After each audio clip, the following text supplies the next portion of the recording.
Listo. Siguiente pregunta, continuando con el repaso. Perdón. Ya. Ya, ahora esta pregunta va dirigida a la velocidad de las películas con respecto digamos, al tiempo, ¿no? de exposición, ¿no? ¿Cuál sería la afirmación correcta?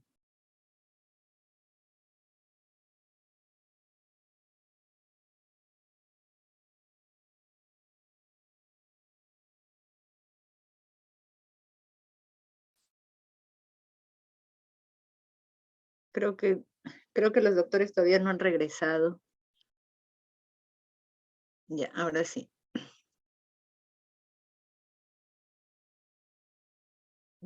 Entonces, dice, la velocidad de una película está determinada por el tamaño de los cristales de aluro de plátano que forman la emulsión. Identifica la afirmación correcta, ¿no? Cuanto más grandes sean los cristales, más rápida será la velocidad de la película. ¿Eso es cierto o no es cierto, no? Cuanto más grandes sean los cristales, más rápida será la velocidad de la película. A ver, claro, ¿no? Como es en los, digamos, en las películas tipo F, ¿no? Que tienen cristales de mayor tamaño y es por eso que el tiempo de exposición que requieren para producir la imagen, ¿no? Es menos tiempo que las películas tipo D que tienen cristales de menor tamaño. Entonces, esa es la respuesta, ¿no? Entonces, estas películas, la lila, son las que tienen los cristales de mayor tamaño y las D, que son las más, o las que requieren mayor tiempo de exposición, tienen cristales de menor tamaño, ¿no? Pero esta característica de tener o poseer esta emulsión con cristales de menor tamaño le dan el beneficio de tener, digamos, calidades de imagen o una resolución espacial mayor, ¿no? ¿Eso qué quiere decir? Quiere decir que con este tipo de películas yo tengo la opción de obtener imágenes que tengan o me permitan, ¿no? Ver mejor los detalles finos, ¿no? Eso es lo importante o lo que también estaría relacionado con respecto a al tamaño de los cristales de plata, ¿no? Y bueno, bueno, la desventaja sería que requiere mayor tiempo de exposición. Entonces, ¿qué dice la literatura con respecto a cuánta radiación se está reduciendo con este tipo de películas? ¿No? Nos dice que hasta podemos reducir hasta 60% la cantidad de radiación a la que exponemos a nuestro paciente en comparación a las películas D, ¿no? Y bueno, la imagen que podemos observar con este tipo de películas va a ser una imagen buena, ¿no? Muy comparable con las imágenes resultantes de las herramientas digitales. Siguiente pregunta.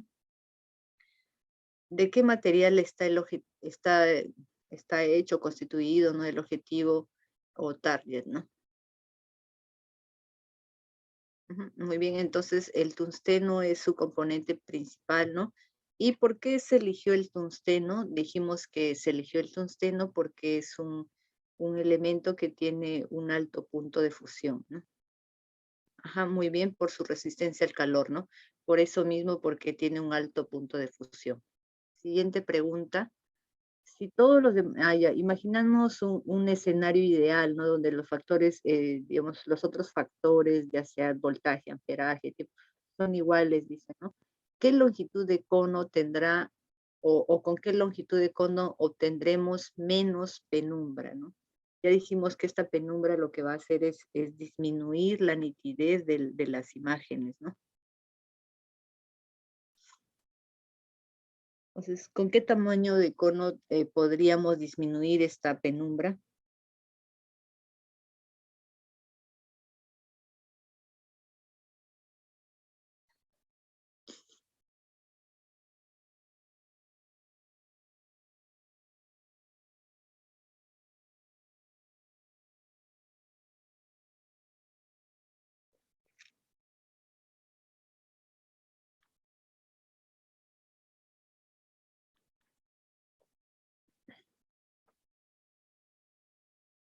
Ya, entonces, dos tamaños de cono, ¿no? De 20 y de 40. Entonces, con el tamaño de 40 es el con el que vamos a obtener mayores ventajas. Entonces la respuesta es 40 y vamos a ver un poco esto. Vamos a explicar. Entonces la distancia es un factor muy importante para, bueno, vamos a obtener varios beneficios con la distancia, ¿no? Mayor distancia que va a poder, que nos va a permitir menor área de exposición del paciente, disminuir la penumbra y disminuir la magnificación, ¿no? Esta distancia no se refiere a cualquier distancia, ¿no? Solamente nos estamos refiriendo a las distancias establecidas por los equipos, o sea, 20, 40, ¿no?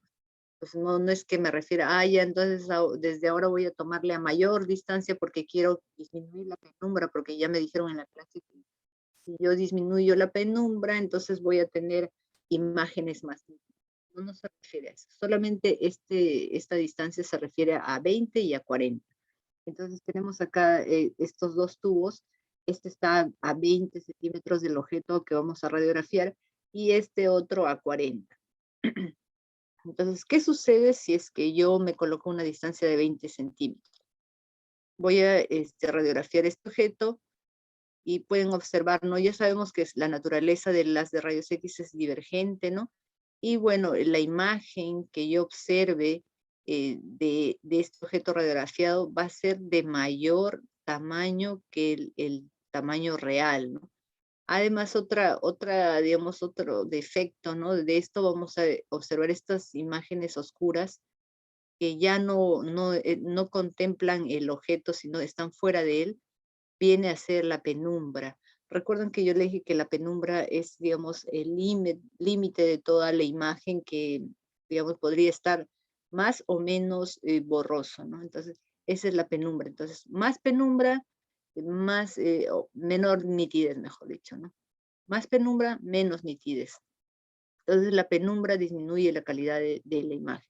Entonces estamos viendo que en cono corto vamos a observar un resultado con mayor magnificación y además la presencia de la penumbra, ¿no? Pero ¿qué sucede cuando lo comparamos con un cono largo de 40 centímetros? ¿Ven? Pueden observar ahí. En este caso, pareciera que la divergencia coincide justamente con la cúspide y el ápice, y la imagen que yo puedo observar en la película radiográfica va a ser de un tamaño similar o igual al objeto radiografiado, ¿no? Y también estamos observando que no hay penumbra, ¿no es cierto? Entonces, con esta distancia de 40, ¿qué estoy logrando yo? Estoy disminuyendo la magnificación, disminuyendo la penumbra, y además algo también que es muy importante, el área de exposición, ¿no? Dijimos que el área de exposición también se cuenta como un factor de riesgo a los posibles daños que se puedan observar, ¿no? Entonces, con un cono, imaginemos de 20, estamos irradiando todo este área.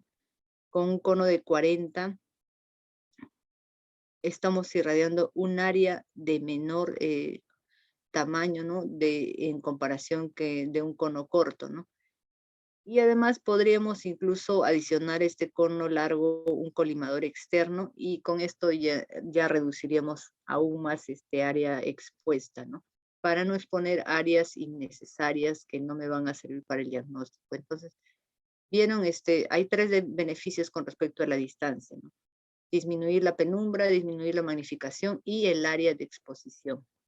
No estamos hablando de cualquier distancia, estamos hablando de distancias establecidas por el fabricante, ¿no? Distancias de 40 y de 20 centímetros.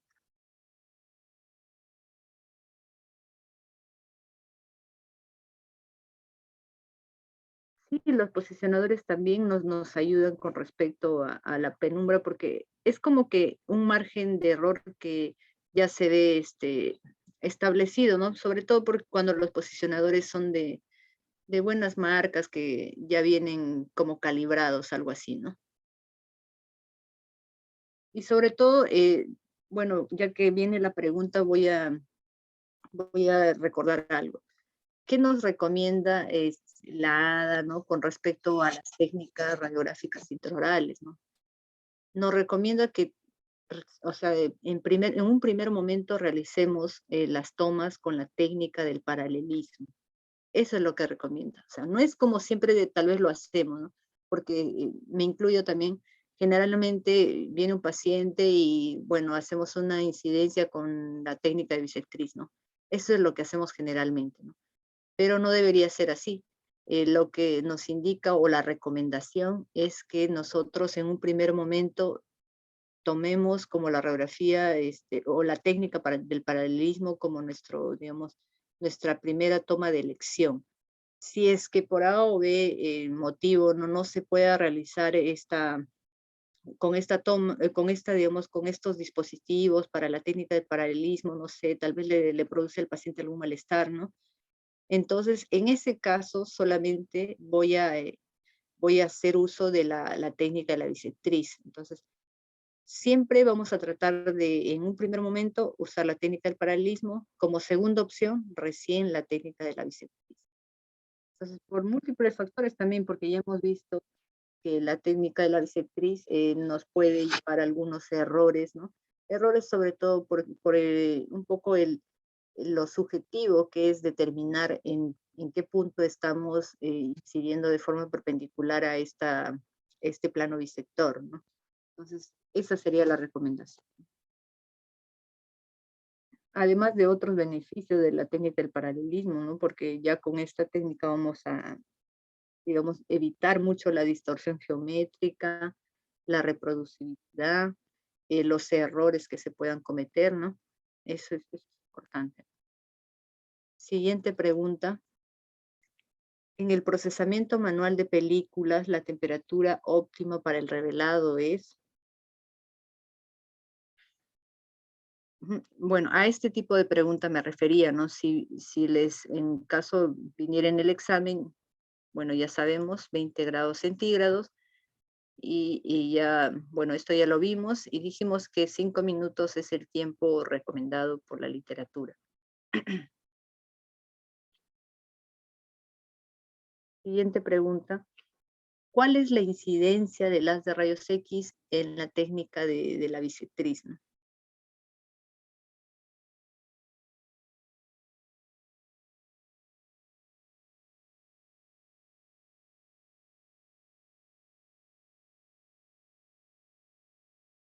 Ujú. Entonces, no olvidemos eso, ya lo hemos repetido varias veces, ¿no? La incidencia va a ser a la bisectriz imaginaria, ¿no? Que del ángulo formado por el eje longitudinal del objeto a radiografiar y la película radiográfica, ¿no? Entonces, matemáticamente, digamos, esa sería la incidencia ideal para que yo pueda observar una imagen de igual tamaño que el objeto radiografiado, ¿no?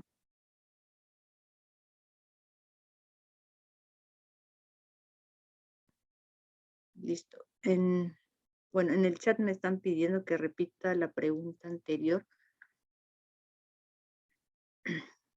¿Se refieren a esta pregunta?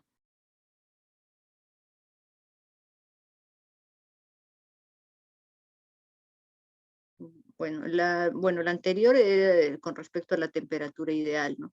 Dijimos que la temperatura ideal era 20 grados centígrados y un tiempo de 5 minutos, ¿no? Solo si viniera, ¿no? En el caso de una respuesta, digamos, directa, solamente una alternativa, ¿no? Porque en realidad nosotros ya sabemos que los tiempos de revelado varían con respecto a la. Y bueno, cada producto también tiene sus especificaciones dentro de la caja donde vienen las películas análogas. Ah, bueno, ya, listo. Siguiente pregunta. ¿Qué áreas se evalúan principalmente con la técnica Bailey?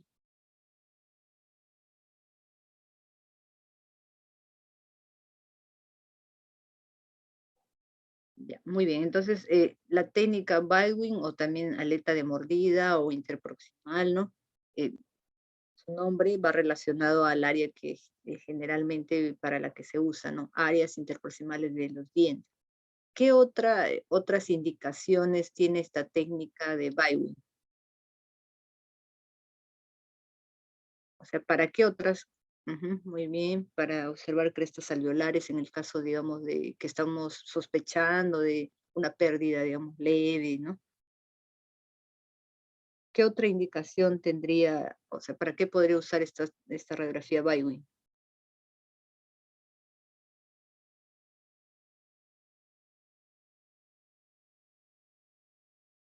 Ajá, ya muy bien. Entonces, podría usar periodoncia muy bien para ver, digamos, la pérdida ósea. Si fuera moderada o severa, voy a usar Bywin verticales, y si sospecho que es leve, según mi clínica, Bywin horizontales, para evaluar restauraciones, muy bien, lo que también han dicho en el grupo, en el chat.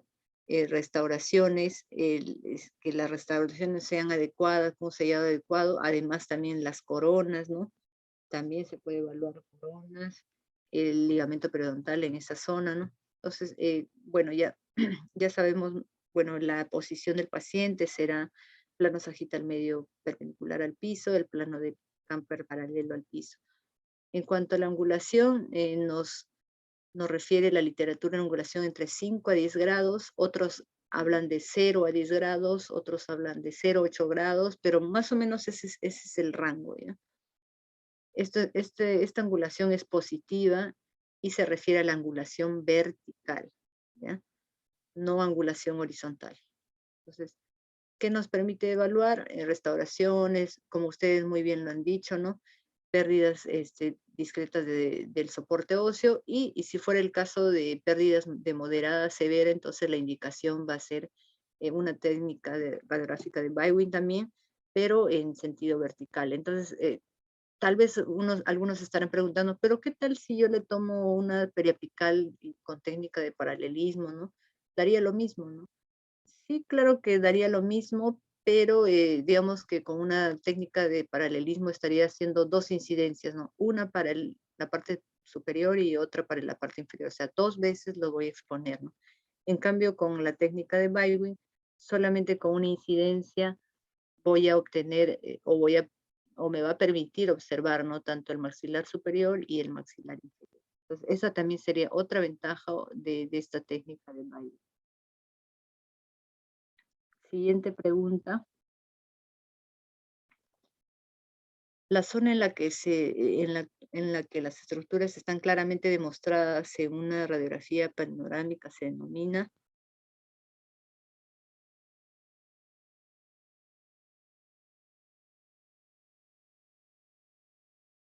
Muy bien. Entonces, no olvidemos que dentro de la formación de la imagen de la radiografía panorámica vamos a tener en cuenta este corte focal, que es el área donde todo lo que esté posicionado dentro de este área vamos a poder observarlo en la radiografía panorámica con una buena nitidez, ¿no? Pero lo que esté fuera de este área o corte focal, ¿no? No va a poder observarse en la radiografía panorámica, ¿no? Y en la clase ya les decía que existen a veces incluso piezas supernumerarias que están fuera del corte focal, y entonces en radiografía panorámica no vamos a observar nada, ¿no? Entonces, a veces clínicamente eso nos descuadra, ¿no? Porque si estoy observándolo clínicamente no se ve en la radiografía, ¿no? Entonces, la razón es esta, ¿no? Que si el objeto está fuera de este corte focal, entonces no se va a poder observar. Siguiente pregunta. ¿Cuál sería, no, la que describe una indicación de la radiografía panorámica?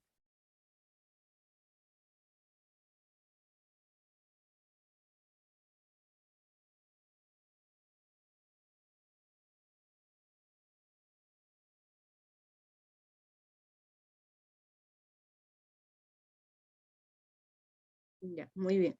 Entonces, una de las indicaciones de la radiografía panorámica va a ser la evaluación de terceros molares, ¿no?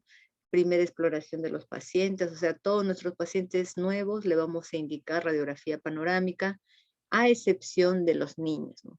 Cuando tengamos un paciente niño, vamos a tomar en cuenta, bueno, uno, la edad, ¿no? Entonces, ¿qué recomienda la ADA, no? Recomienda que esta indicación de radiografía panorámica sea a partir de la erupción del primer molar permanente. A partir de ahí, tal vez ya podría indicarle.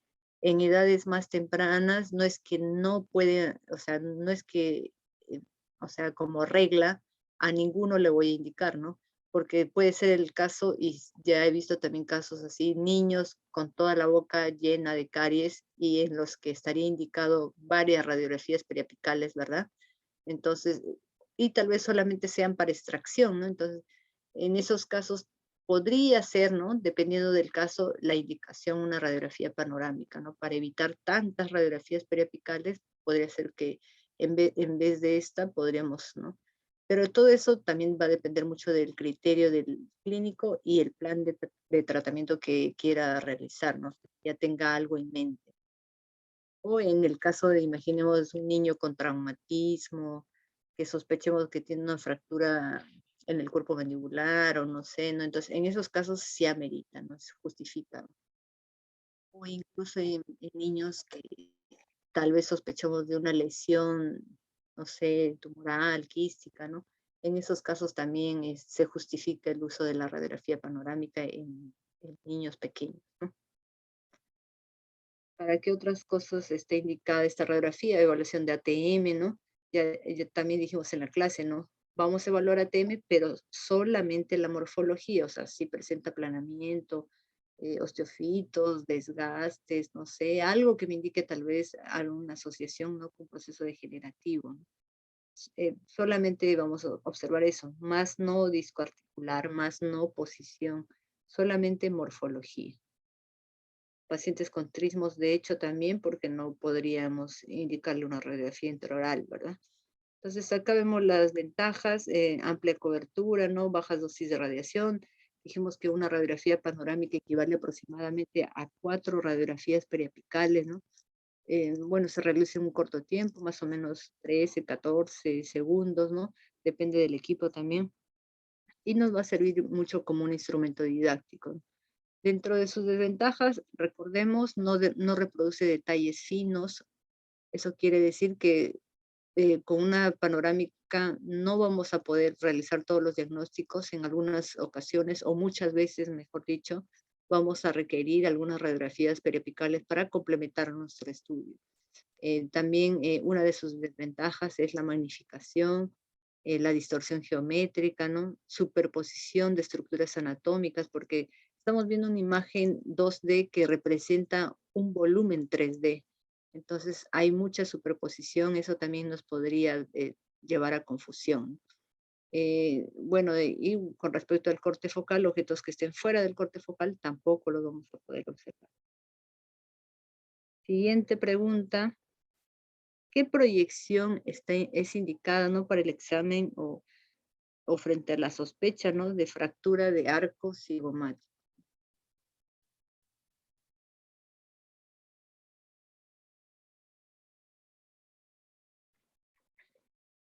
Ya, muy bien. Segmento vértex o otro sinónimo de esta técnica. Ujú. O otro nombre. Ya, muy bien. Entonces, la respuesta es segmento vértex y yo creo que hicimos la clase también con ustedes.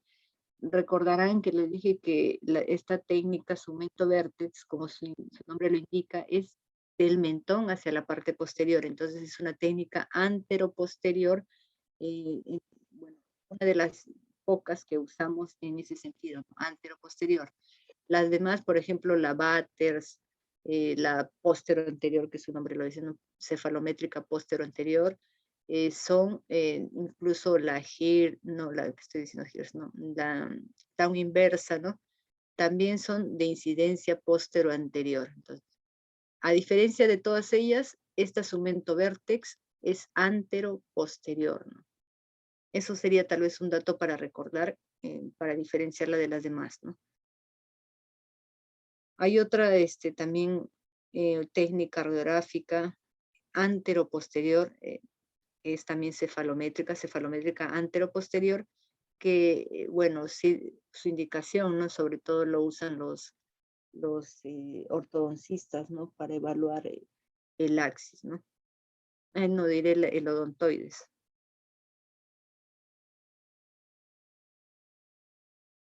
Listo. Sí, acá vamos a ver un poco sobre la posición, ¿no? Ven acá. el haz de rayos X va a ingresar o va a tener una dirección antero-posterior. Este es el receptor donde se va a formar la imagen. Esa es la posición más o menos del paciente, ¿no? Con el plano de Frankfurt perpendicular al piso. ¿Para qué se usa? Se usa para, tiene varias indicaciones, ¿no? Pero una de sus principales indicaciones es la evaluación del arco cigomático. Frente a la sospecha de fractura de arco cigomático se puede indicar este tipo de técnica para ver, digamos, el trazo de fractura o cuál es digamos, si hubiera tal vez separación de fragmentos u otro, ¿no? También nos sirve para control después de la reducción de esta fractura, ¿no? Porque imaginemos que no le indicamos radiografía de Hirsch, sino tomografía, ¿no?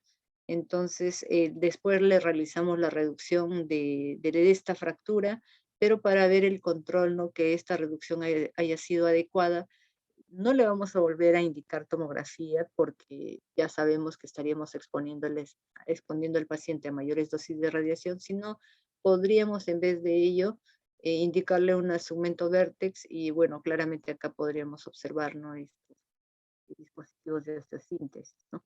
Otra indicación de esta técnica es la evaluación de la base de cráneo. Voy a poder observar los senos esfenoidales, ¿no?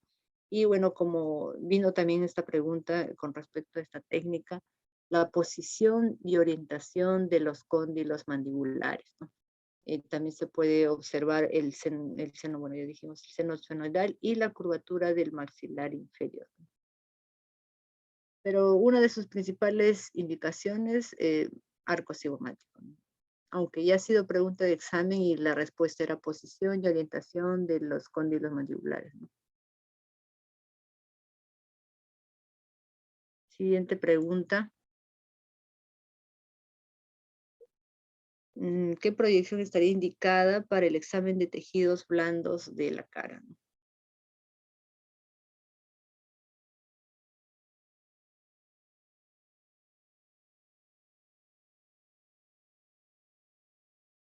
Ujú. Muy bien, entonces, cefalométrica lateral, ¿no? Para ver el perfil blando, ¿no? Entonces, esta cefalométrica lateral es una técnica generalmente usada en ortodoncia, ¿no? Para ver o determinar, ¿no? La relación antero-posterior de los maxilares, ¿no?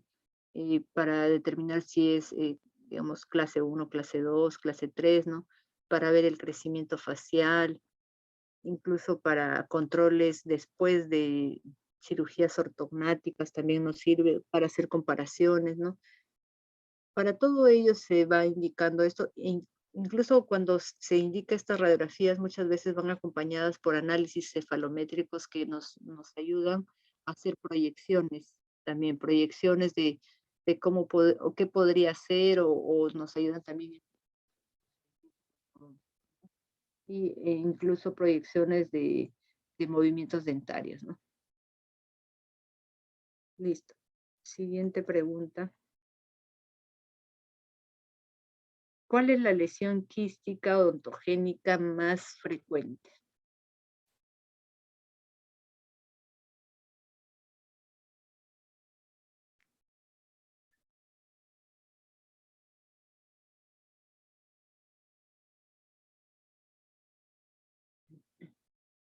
Ya, entonces, ya ahí sí ha habido una pequeña confusión. Entonces, estamos hablando de quiste, ¿ah? Quiste odontogénico más frecuente, quiste radicular. Es el quiste que más se puede observar. En, en la práctica diaria, ustedes seguramente ya muchas veces han observado quiste radicular, o a veces incluso no se hace el diagnóstico completo, ¿no? Porque sospechamos, sí, pero no le enviamos el análisis anatomopatológico, entonces nunca hemos definido si era o no era un quiste radicular, ¿no? Pero en frecuencia el quiste radicular o quiste apical es el mismo, ¿no? Es el más frecuente en cuanto a los quistes odontogénicos. Vamos a recordar un poco los quistes. Existen quistes odontogénicos y no odontogénicos. Dentro de los odontogénicos vamos a tener quistes inflamatorios, de origen inflamatorio, y quistes del desarrollo, ¿no? Dentro de los quistes inflamatorios tenemos al quiste radicular y los quistes colaterales inflamatorios. Dentro de los quistes colaterales inflamatorios está el quiste paradental.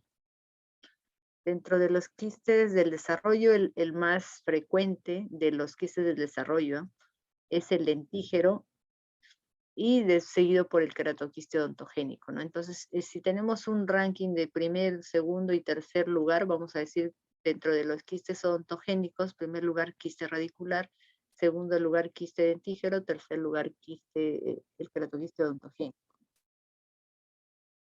Bueno, entre los quistes no odontogénicos, el más conocido para nosotros, el quiste del conducto nasopalatino. También existen lesiones de apariencia quística, o sea, radiográficamente parecen quistes, pero no lo son, que son el quiste óseo simple y el quiste óseo aneurismático. Estos ya no son odontogénicos. En esta diapositiva vamos a diferenciar un poco estas tres lesiones que muchas veces se confunden, ¿no? El quiste radicular, granuloma apical y el absceso apical crónico. Entonces, el quiste radicular, por definición o radiográficamente, tiene una presentación que generalmente es así. Es una lesión radiolúcida, de límite definido, de borde corticalizado. Nos dice incluso la literatura su tamaño, ¿no? Usualmente mide de entre 1 a 2 centímetros.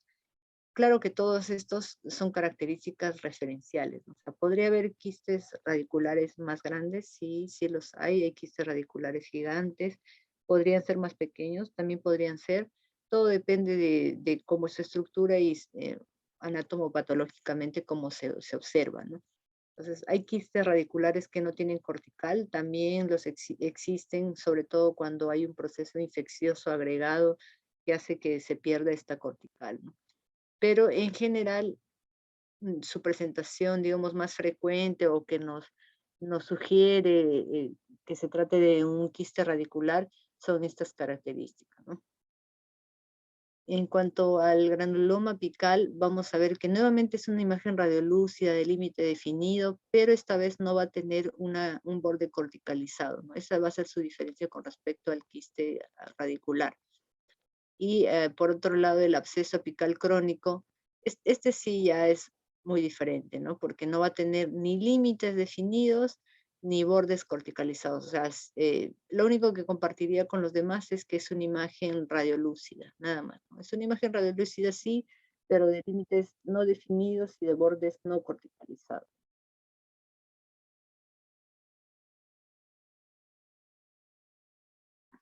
Vamos a ver el quiste dentígero, que es el segundo quiste más frecuente, ¿no? Que se va a presentar o cuyo diagnóstico con más frecuencia se realiza entre la segunda y cuarta década de vida. Tiene una predilección por los varones y bueno, tiene también una presentación cuando ya, digamos, está extraósea la pieza dentaria, que es y se torna, ¿no? El tejido blando de esta coloración media azulada, medio moradito, ¿no? Y que no es otra cosa más que el quiste de erupción y bueno, y a veces tal vez podremos pensar que es una entidad diferente, pero no, es una variante del quiste dentígero. Entonces, el quiste de erupción es una variante del quiste dentígero, no lo olvidemos, o sea, es un quiste dentígero, ¿no? Bueno, acá están las piezas dentarias a las cuales está asociada con frecuencia, ¿no? Por ejemplo, los terceros molares inferiores, canino superior, tercer molar superior y segundo premolar inferior. Entonces, ese sería el ranking. Bueno, el queratoquiste ya vimos cómo es su comportamiento en pacientes jóvenes, su presentación imagenológica puede ser unilocular, como en este caso, o sea, solamente un compartimento, o puede tener varios compartimentos y ser multilocular, y una presentación tal vez de pompas de jabón, panal de abeja, ¿no? Esos serían ya los patrones imagenológicos. Pero si es que viniera en una pregunta de examen con respecto a un patrón imaginológico del queratoquiste, ya nosotros ya sabemos, ¿no? Existen varias presentaciones imagenológicas, unilocular, multilocular, panal de abejas, pompas de jabón, ¿no? Pero si fuera pregunta de examen y solamente me viene, digamos, una respuesta directa o solamente una alternativa, En ese caso vamos a marcar pompas de jabón. Bueno, esto ya vimos que estos queratoquistes pueden ser múltiples, asociados también a un síndrome de Gorlin. Y bueno, veremos también el quiste nasopalatino, del conducto nasopalatino, el cual no es un quiste odontogénico. También ya vimos sus características, ¿no? Y bueno, cuál era nuestra actitud con respecto a si hacíamos un hallazgo, ¿no? De un conducto, un agujero nasopalatino dilatado, ¿no? Siguiente pregunta. ¿Cuál es el tumor odontogénico más frecuente?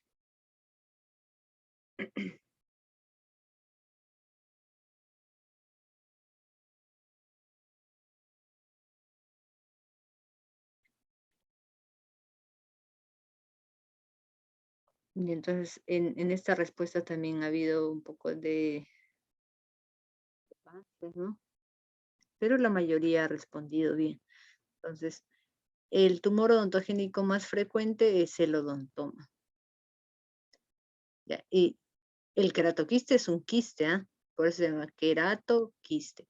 Antes, en el año 2005, me parece, 2005, la clasificación de la OMS se fue catalogado como tumor, o sea, ya no se llamaba queratoquiste, sino tumor odontogénico, queratoquístico, ese era su nombre, ¿no? Pero en esta última clasificación, él vuelve a ser queratoquiste, y si fuera pregunta en estos momentos de examen, o sea, este queratoquiste es un quiste, ¿no? No es un tumor. Tal vez en futuras clasificaciones puede cambiar eso con los hallazgos que se haga, pero en este momento es un quiste. Entonces, el odontoma, como les dije, es el tumor odontogénico más común, más frecuente. Su diagnóstico generalmente se da en pacientes jóvenes, sobre todo cuando se dan cuenta que no está erupcionando alguna pieza dentaria. Entonces, es en ese momento que se le indica la radiografía panorámica y se hace el hallazgo de estos odontomas. Este odontoma tiene dos presentaciones, se presenta como compuesto o como complejo. Cuando es compuesto, se presenta de esta forma, ¿no? Como múltiples dentículos, y en su presentación compleja, ¿no? Se presenta como una masa que contiene tejido pulpar, tejido dentina, esmalte, ¿no? Como si fuera que todo se hubiera licuado, ¿no? Como en este caso también, ¿no? Podemos observar acá esmalte, ¿no? Dentina, zonas más como que de menor densidad, que podría ser pulpa dentaria, ¿no? Entonces, esas son las dos presentaciones del odontoma. Siguiente pregunta. ¿Qué patrón imagenológico, ahí faltaría, es característico del mixoma odontogénico?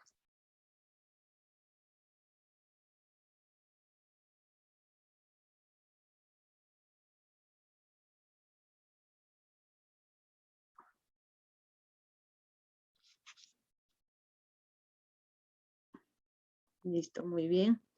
Entonces, ese es un patrón muy característico de estos mixomas, ¿no? Entonces, vamos a recordar un poco los tumores. Ya dijimos, el primer tumor más frecuente, odontoma; el segundo más frecuente, el ameloblastoma, ¿no? Este ameloblastoma se presenta entre la tercera, diré, cuarta y quinta década de vida. Entonces, la literatura, algunos libros nos refieren tercera y cuarta, y la OMS indica, ¿no? Entre la cuarta y quinta. No tiene predilección por el sexo y es localmente agresivo, ¿no?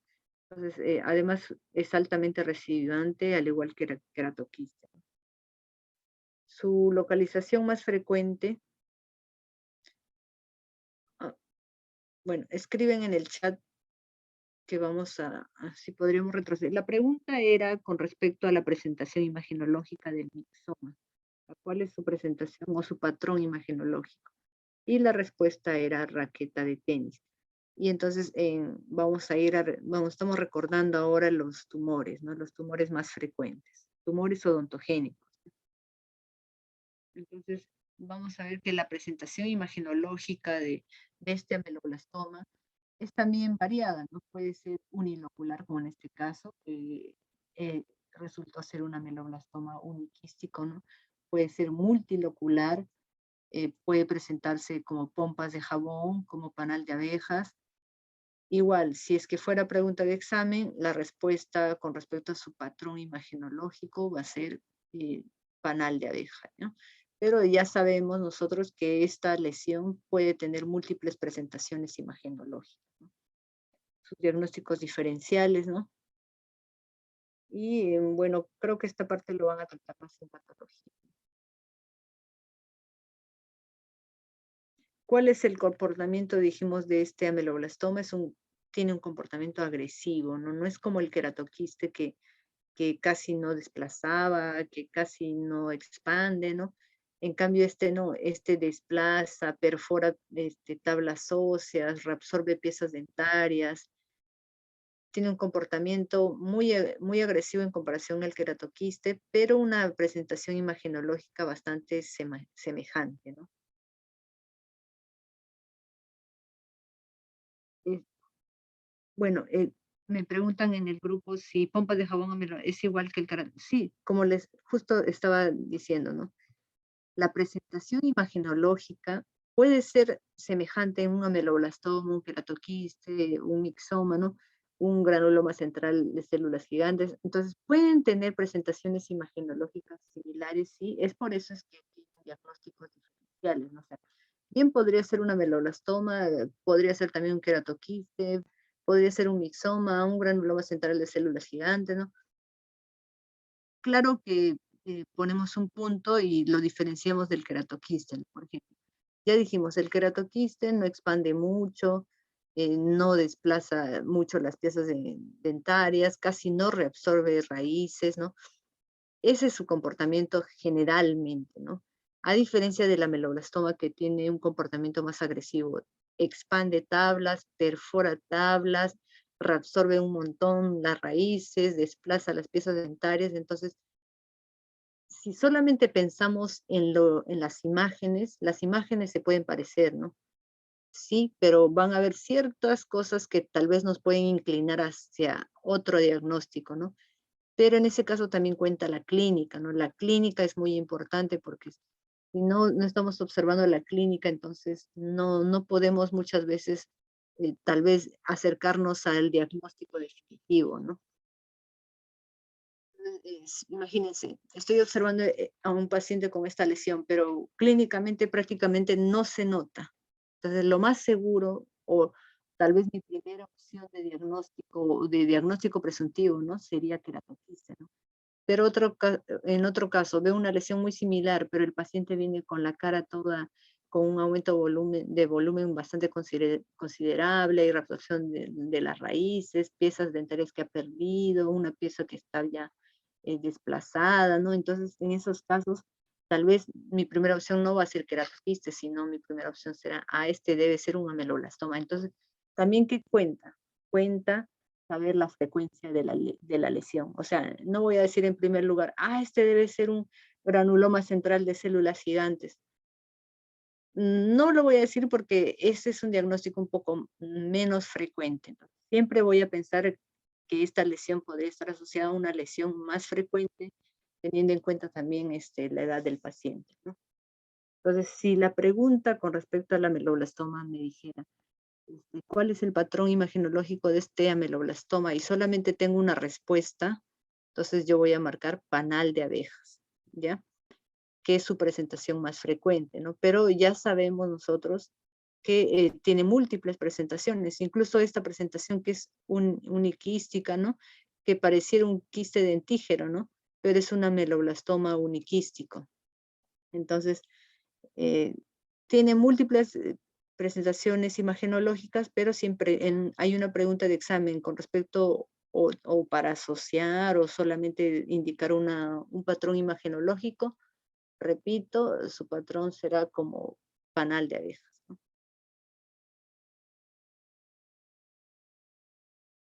Siguiente lesión, la tercera lesión más frecuente, que es el mixoma odontogénico, ¿no? Se diagnostica generalmente entre la segunda, cuarta década de vida. Y miren, hemos visto casi todas las lesiones tienen una predilección por el sexo masculino.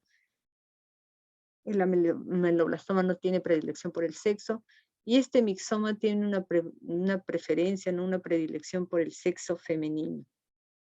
También eso cuenta, por ejemplo. ¿Y cuál es su presentación imagenológica? Nuevamente va a ser lo mismo. Puede ser unilocular, puede ser multilocular, puede ser pompas de jabón o panal de abejas, y puede ser raqueta de tenis. Entonces, esta presentación o este patrón imagenológico de raqueta de tenis va a ser muy asociado a este tipo de lesión. Entonces, si viniera dentro de unas preguntas, ¿no?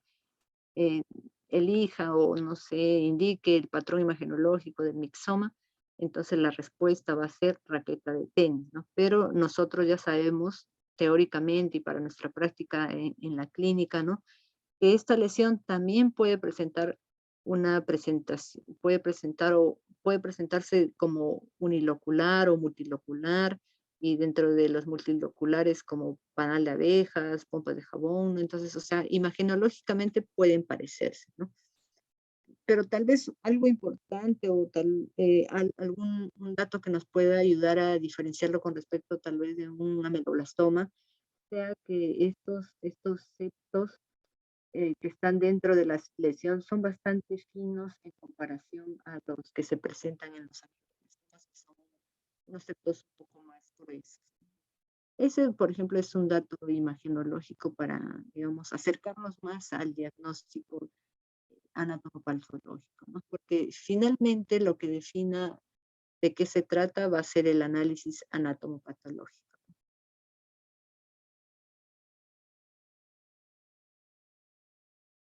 Ya, listo.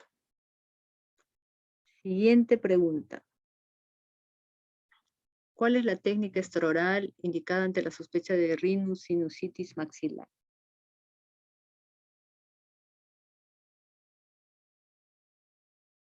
Muy bien, entonces la radiografía de Batters, ¿no? La radiografía de Batters está indicada para evaluar senos, eh, em, para evaluar senos maxilares, también se puede observar senos frontales. Incluso estas radiografías de Batters generalmente se hacen con la boca abierta, y también se puede evaluar el seno esfenoidal. Entonces, sí nos permitiría evaluar la mayor parte de los de senos paranasales, ¿no? Entonces, incluso tal vez complementando con otra imagen, podríamos incluso definir, ¿no? Si se trata de una pansinusitis, ¿no? Siguiente pregunta. La U o B de malar corresponde a la estructura anatómica de...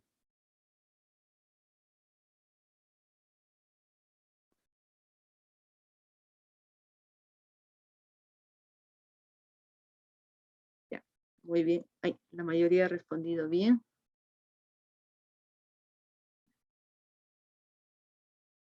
Entonces, esta U o B del malar se va a observar, o mejor dicho, representa, ¿no? Esta unión entre la apófisis piramidal del hueso maxilar y la apófisis maxilar del hueso malar, ¿no? Entonces, esa unión imagenológicamente se va a definir como esa banda radiopaca, ¿no? En forma curva, ¿no? Ya puede ser como B o como U, y que muchas veces nos va a interrumpir la visualización de los ápices de los molares superiores, ¿no? Siguiente pregunta. La técnica de Clark, para esta técnica, ¿cuántas radiografías se requieren?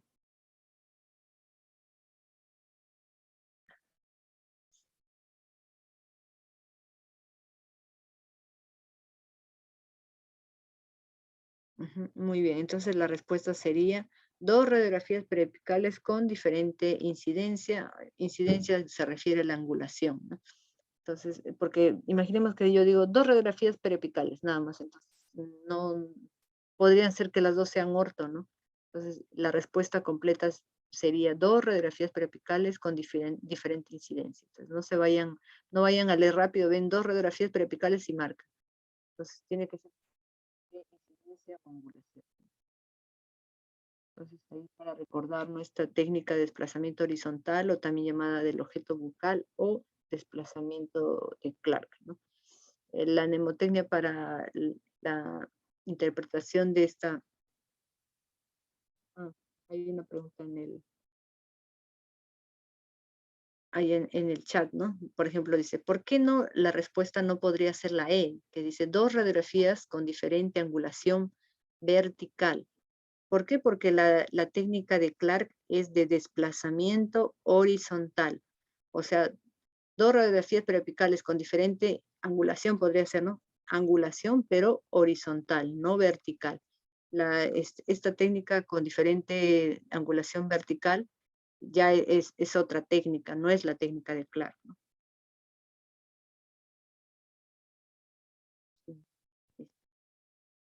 Entonces, por eso se llama técnica de desplazamiento horizontal, técnica del objeto bucal o técnica de Clark. O sea, no es desplazamiento vertical, sino desplazamiento horizontal. Por eso es que no es la respuesta a la E. Ya, entonces íbamos explicando la interpretación, ¿no? La interpretación de esta mnemotecnia que es SILOP, ¿no? Que nos dice que igual y opuesto vestibular. Entonces, ¿qué dice? Que si es que el objeto que yo estoy tratando de localizar se mueve o se desplaza en el mismo sentido que yo me estoy desplazando, eso quiere decir que el objeto se encuentra hacia el igual o palatino, ¿no? Pero si pasa lo contrario, ¿no? Yo me desplazo hacia mesial y el objeto se aleja de mí y se va hacia distal, eso quiere decir que el objeto se encuentra orientado hacia la tabla vestibular, ¿no? Entonces, esa es la interpretación, ¿no? ¿Para qué se usa esta técnica? Se usa para localizar no solamente, como en este caso, ¿no? Una pieza dentaria, sino también para localizar conductos, ¿no? En endodoncia, número de raíces, ¿no? Y viendo acá en el ejemplo, creo que ya alguien respondió dónde se encuentra, ¿no? esta pieza dentaria a localizar, ¿no? Nuevamente observamos, la primera toma va a ser una radiografía ortorradial, ¿no? Y vamos a tomar como referencia tal vez lo más frecuente, ¿no? La cúspide de la pieza que yo quiero localizar en relación con en este caso, con el conducto pulpar, ¿no? Entonces, ven cómo me desplazo hacia mesial y esta cúspide se va hacia distal, ¿cierto? Entonces, lo que quiere decir que se está moviendo en sentido opuesto a mi movimiento, entonces se encuentra orientada hacia la tabla ósea vestibular, ¿no? Entonces, no siempre basta con esta técnica porque pasa que a veces intentamos traccionar porque, ay, ya sé que está hacia el vestibular, entonces voy a traccionar. No, a veces es necesario también, a veces, ¿no? Eso ya depende de la evaluación clínica, ¿no? Del criterio del especialista, ¿no? Especialista clínico, ¿no? Porque a veces se requiere, ¿no? Tomografía, con BIM para evaluar estas piezas que están impactadas, porque muchas de ellas podría ser que ya no tengan espacio, o sea, no tengan ligamento periodontal, entonces yo voy a estar intentando traccionarlas y no se van a mover, ¿no? Entonces, en esos casos es importante o tal vez considerar, ¿no? Que podríamos indicar tomografía con BIM para evaluar si realmente voy a poder traccionar, en qué angulación se encuentra y si es que, o cuál es su relación, ¿no? Con las estructuras anatómicas adyacentes. Listo. Siguiente pregunta. ¿Cómo se llama la impresión que deja la glándula submaxilar en el cuerpo mandibular?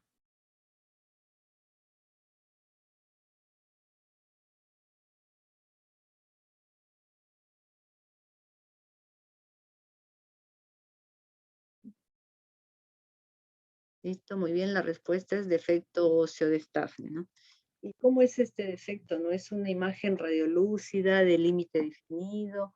Incluso podría presentar el tipo una cortical. Entonces, parecía una lesión, ¿no? Incluso con esa descripción, una lesión benigna, ¿no? Pero por su posición, por la clínica, porque esta imagen a nivel o próxima a la escotadura antegonial ya nos sugiere que no es una lesión, sino se trata de la depresión ósea que produce esta glándula submaxilar, ¿no? ¿Cómo vamos a, digamos, definirlo, no? En esos casos va a ser necesario ampliar el estudio imagenológico, ¿no? Con una tomografía, ¿no? Para ver si realmente digamos, la depresión o es que es una lesión intraósea, ¿no? Pero bueno, su posición, su característica clínicas, imagenológicas, muchas veces ya nos están sugiriendo de qué se trata, ¿no? Siguiente pregunta. Si en una radiografía panorámica se aprecian imágenes radiolúcidas sugerentes de queratoquiste localizadas en ambos maxilares, ¿qué podemos presumir, no?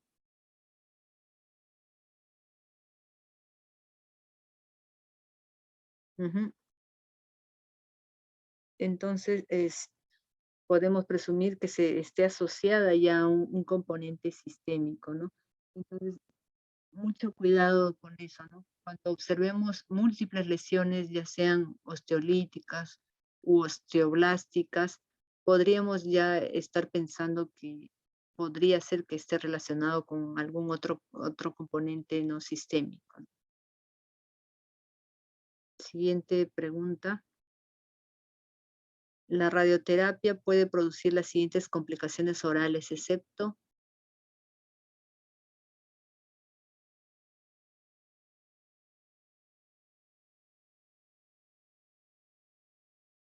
Muy bien. Dentro de las complicaciones orales no se encuentra la pérdida del olfato. Entonces acá vamos a recordar un poco de las complicaciones orales, que existen complicaciones orales que o sea, tienen menor duración. Esta, por ejemplo, esta barra representa a cuánto tiempo va a durar. Y hay otras, digamos, complicaciones que incluso se prolongan o van a permanecer el resto de la vida con nuestros pacientes, ¿no? Entonces, ¿cuáles son esas complicaciones orales, no?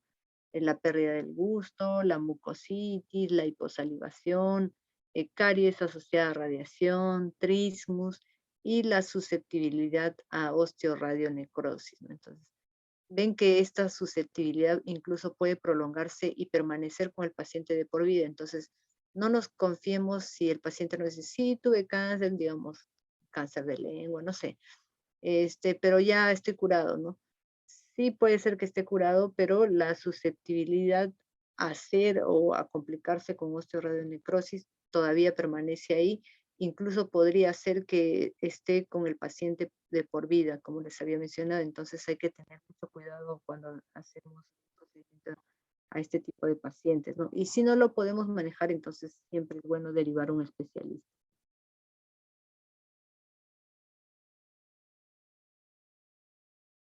Siguiente pregunta. ¿En qué parte del tubo de rayos X se forman, ¿no? O estos electrones, ¿no?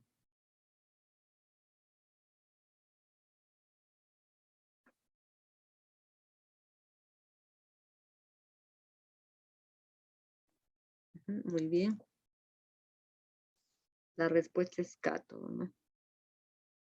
Ah, ya, mire, excelente vino este gráfico para, recuerden, un doctor había hablado sobre el panel de control y se confundía con el colimador, ¿no? Este es el panel de control que está externo, ¿no? Al equipo y donde vamos a poder, como su nombre lo indica, ¿no? Controlar algunos parámetros, ¿no? Parámetros de exposición, ¿no? Y el colimador sí se encuentra dentro del cabezal, ¿no? Formando parte del cabezal del equipo de rayos X. Bueno, ya recordemos que en el cátodo negativo no se forman estos electrones en esta bobina, ¿no? Esta bobina que también está hecha de tungsteno, se van a formar una nube de electrones que va a ser finalmente, después de colisionar, después de transformar, digamos, el 99% de su energía en calor y solamente el 1% en el producto final, el útil, ¿no? El haz de rayos X, ¿no? Entonces, ese va a ser. Siguiente pregunta. ¿Qué porcentaje de los electrones son aprovechados para la formación de los fotones de los rayos X?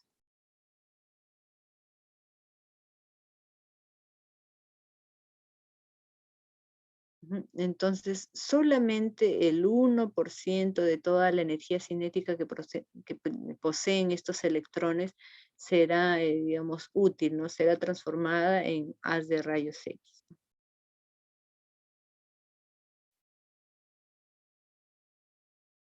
Siguiente pregunta. ¿Cuál de las propiedades no corresponde a los rayos X?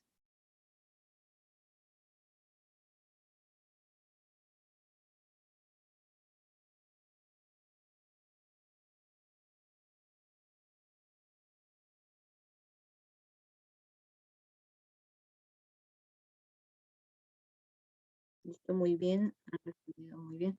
Entonces tiene masa, porque ya sabemos que estos rayos de X no tienen masa, no tienen carga, ¿no? Tienen alta energía, viajan en línea recta y son divergentes, ¿no? Siguiente pregunta.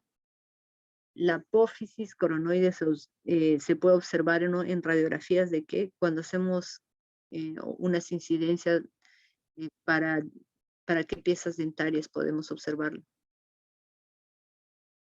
Ujú. Muy bien.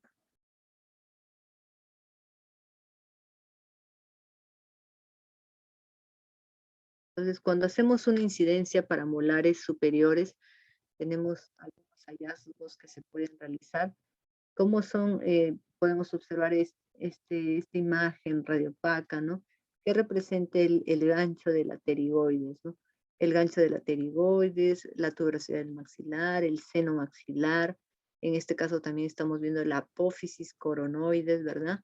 El, bueno, en esta otra radiografía, la famosa U o B del malar, ¿no? Que representaría, como dijimos, la unión, ¿no?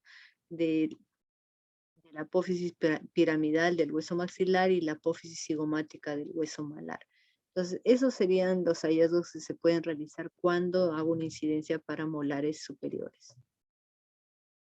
Aquí está la apófisis coronoides, ¿no? Que cuando abro la boca va a proyectar más anteriormente.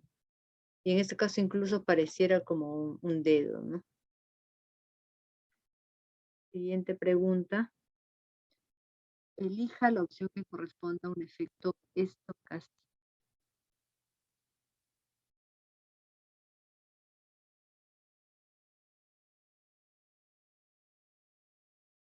Ujú. Entonces, los efectos estocásticos o probabilísticos, ¿verdad? Entonces, dentro de ellos encontramos los desórdenes hereditarios.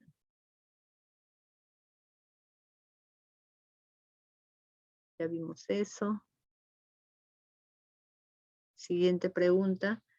¿Qué características tienen las células de alta radiosensibilidad?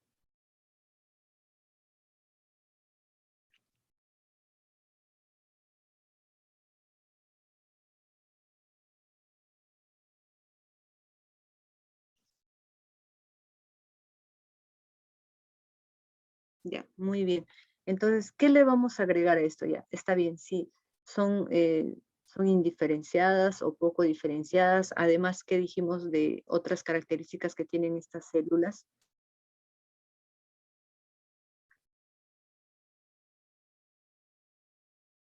¿Recuerdan? Dos características más.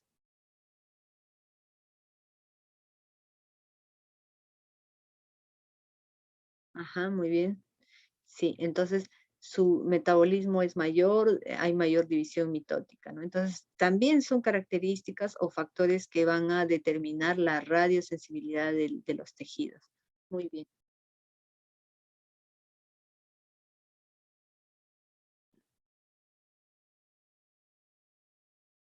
Siguiente pregunta.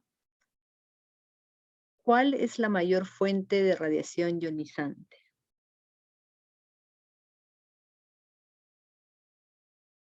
La mayor fuente en general.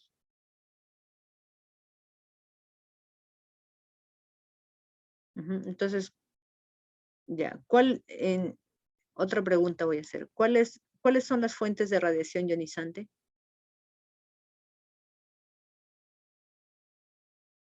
Escríbame en el chat. ¿Cuáles son las fuentes de radiación? Ajá, muy bien.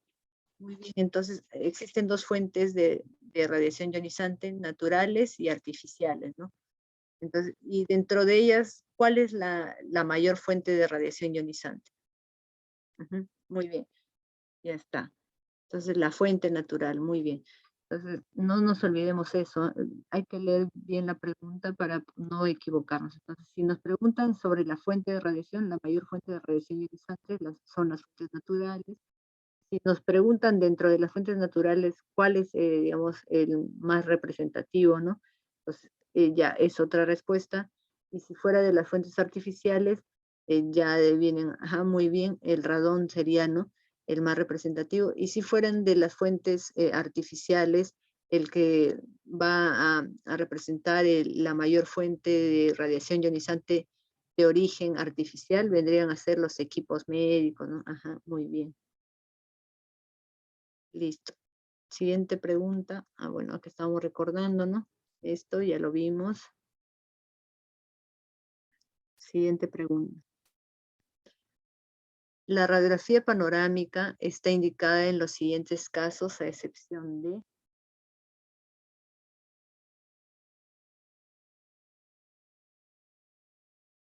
Entonces, ya muy bien. ¿Por qué no puedo medir longitudes en radiografías panorámicas?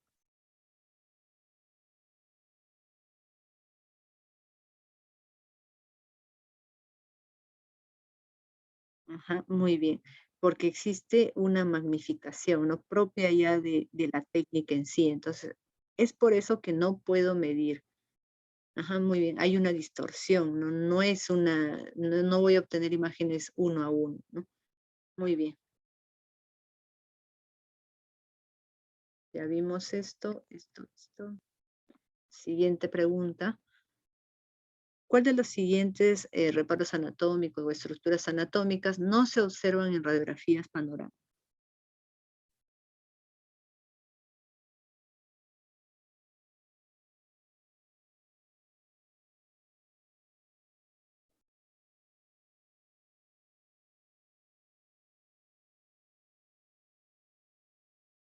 Ya, muy bien.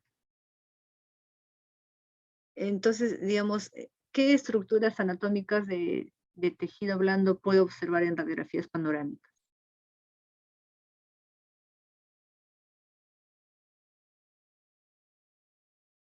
Sí, estoy preguntando, pueden escribir en el chat. ¿Qué estructuras de tejido blando puedo observar en las radiografías panorámicas? Ajá, paladar blando, ¿ah? Paladar duro, aquí está, ¿no? Paladar duro, el 3, paladar blando. Otro, ajá, la lengua, a veces también, acá se ve la base de la lengua, esta es la base de la lengua. El dorso de la lengua, esta es la base de la lengua. Otra estructura de tejido blando,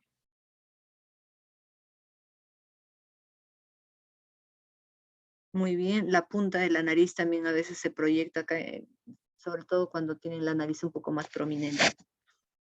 Otro, aquí está muy bien, el lóbulo de la oreja y está acá, ¿no?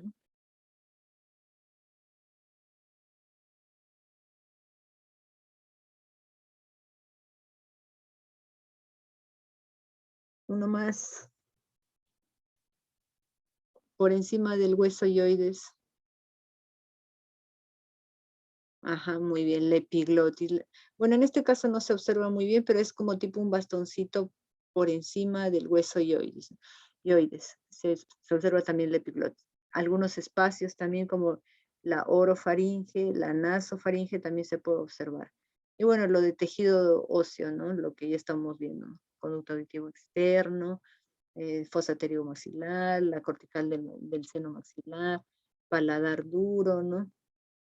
Aposis coronoides, cóndilo, el conducto infraorbitario, el conducto dentario inferior, el agujero mentoniano, ¿no? Entonces, ya dijimos también huesoioides, ¿no? Vértebras. En tejidos duros se observan muchas estructuras, en tejidos blandos algunas también, pero sí se pueden ver en algunos casos, ¿no? Muy bien. Segunda, Siguiente pregunta. ¿La dosis efectiva está asociada a?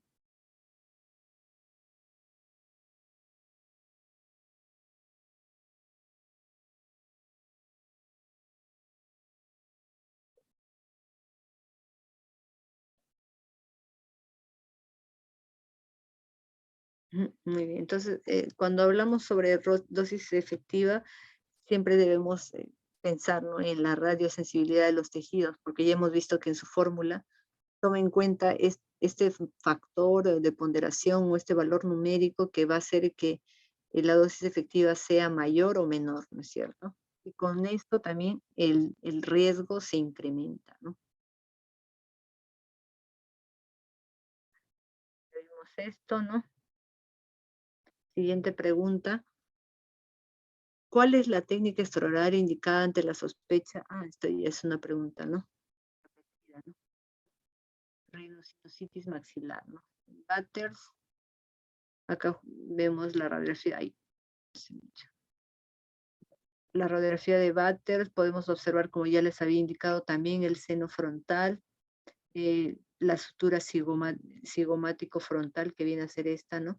Que en el caso de traumatismo muchas veces se produce una disyunción de esta sutura.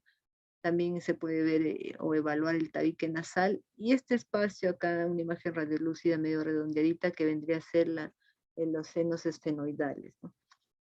Pero principalmente esta técnica se indica, ¿no?, para la evaluación de senos maxilares, para ver si hay un nivel hidroaéreo, para ver el engrosamiento, incluso a veces sospechas, ¿no?, de sinusitis maxilar asociada a fracturas, ¿no? Pared, digamos, la pared posterolateral del seno maxilar podría estar fracturada, entonces podemos ver acá una disponibilidad, ¿no?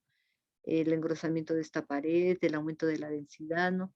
Todo eso se puede observar en la radiografía de Batters, pero hoy en día, ¿no? Cuando bien tenemos un paciente tal vez traumatizado, muchas veces prefiere, en vez de indicarle Batters, poste anterior, o sea, varias técnicas combinadas, ¿no?, en 2D, prefieren en muchas ocasiones, ¿no?, indicar tomografía con BIM, ya que con solamente una toma voy a obtener todas las pistas y en 3D, ¿no? Entonces, eso, pero bueno, si fuera tal vez algo muy específico y de hecho para una pregunta de examen, ¿no? Sabemos que la radiografía de Batters nos permite evaluar, sobre todo está más indicado, ¿no?, para los maxilares, ¿no? Siguiente pregunta. ¿En qué consiste la colimación de las de rayos X, ¿no?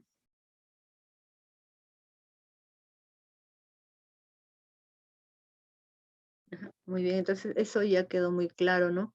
Cuando hablamos de colimar es que estamos hablando que vamos a darle una forma y restringir esa divergencia, ¿no?, de las de rayos X, que por naturaleza es así, ¿no? Siguiente pregunta. Entonces, cuando estoy hablando a mayor longitud de cono, solamente estoy hablando hasta 40, o sea, solamente dos longitudes, 20 y 40, ¿no? Entonces, a mayor longitud de cono, ¿qué beneficios obtengo, no?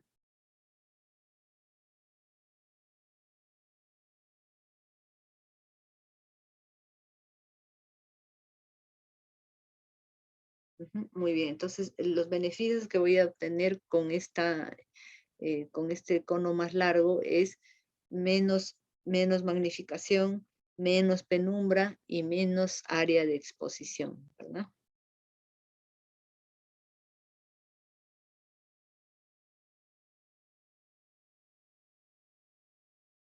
Siguiente pregunta. Marque la alternativa que mencione una ventaja de la radiología digital frente a la analógica, ¿no?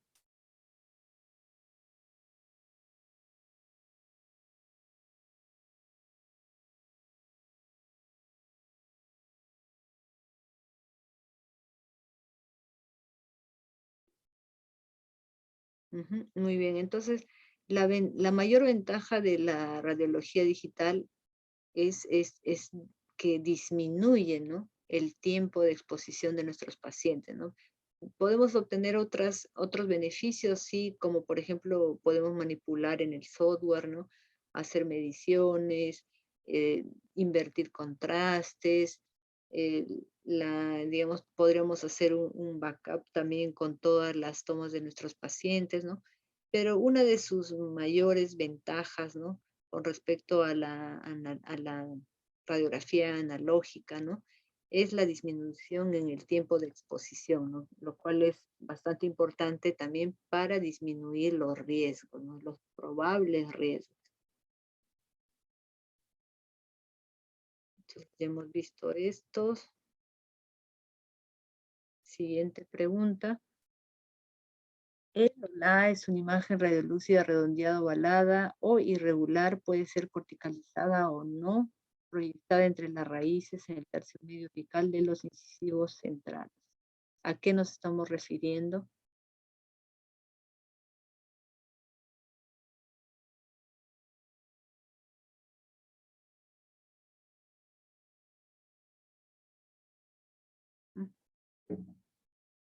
Muy bien, agujero nasopalatino, ¿no?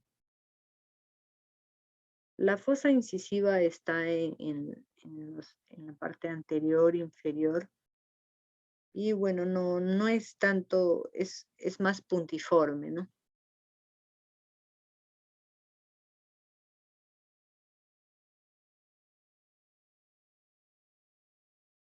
Entonces ahí estamos viendo el agujero nasopalatino o agujero incisivo entre los segmentos radiculares de las piezas 1,1 y 2,1.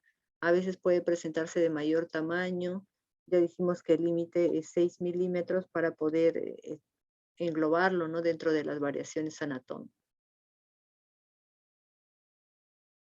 Esta pregunta también está repetida.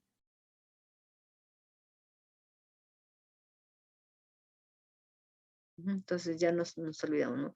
Esta BU del malar es la confluencia, ¿no? La unión es de la apófisis piramidal del maxilar y la apófisis maxilar del hueso malar. Ya lo vimos. Siguiente pregunta. La técnica de bisectriz se basa en la ley de una ley matemática, ¿no?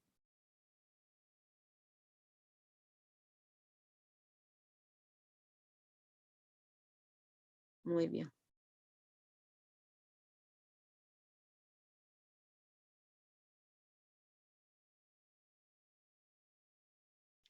Eso ya lo recordamos. Siguiente pregunta. ¿Qué angulación estaría indicada para la pieza 1,6?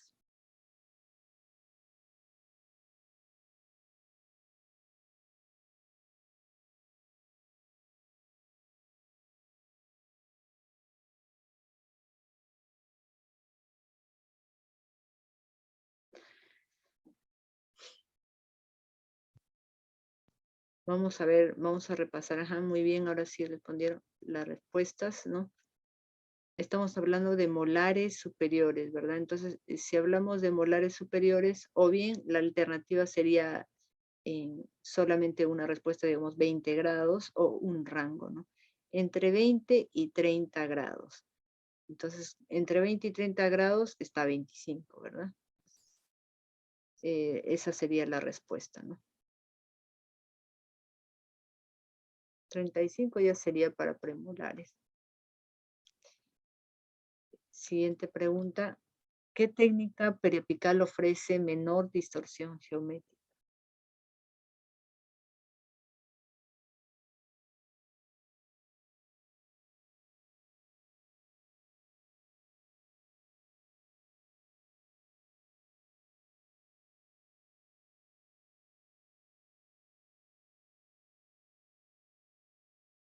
Menor distorsión geométrica. Hemos dicho que justamente es la técnica que la ADA nos recomienda como herramienta de primera elección, ¿no? Entonces la técnica es de cono largo o técnica del paralelismo. Esa es la que tiene menor distorsión geométrica, entre otras ventajas, ¿no? En comparación con la técnica de bisectriz. Tal vez lo único, la técnica bisectriz, digamos, sería superior a la técnica del paralelismo sería en que esta técnica de la bisectriz es tal vez un poco más cómoda para los pacientes, o sea, no les provoca malestar por tener este dispositivo dentro de la boca y morderlo y todo eso, ¿no? Tal vez esa es la única ventaja con respecto a la técnica del paralelismo. De ahí la técnica del paralelismo nos ofrece múltiples ventajas muy superiores a la técnica del escepticismo. Siguiente pregunta. Es una suposición, ¿no?, de un paciente que ha sufrido un accidente de tránsito y observamos clínicamente una pérdida de la proyección anterior del hueso malar. ¿Qué sugiere usted para el diagnóstico? Ujú.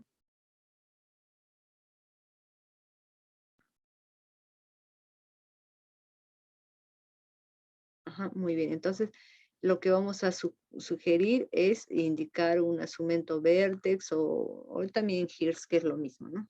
Sinónimo.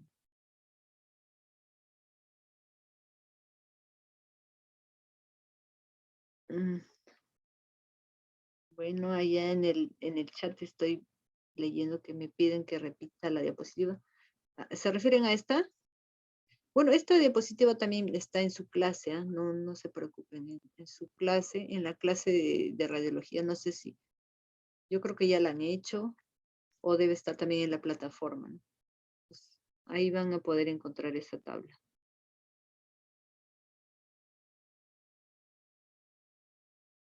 ¿Listo? Entonces ya vimos esta técnica, para qué se indica, y la siguiente pregunta, ¿no? ¿Qué estructuras anatómicas pueden observarse en una radiografía de molares superiores?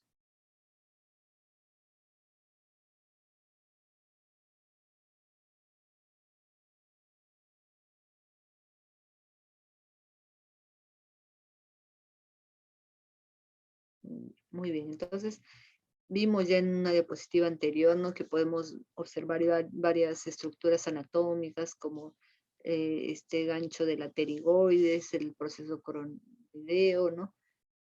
La U del malar, la tuberosidad del maxilar, el seno maxilar, la basal del seno maxilar, ¿no? Esa sería la respuesta, ¿no? Siguiente pregunta.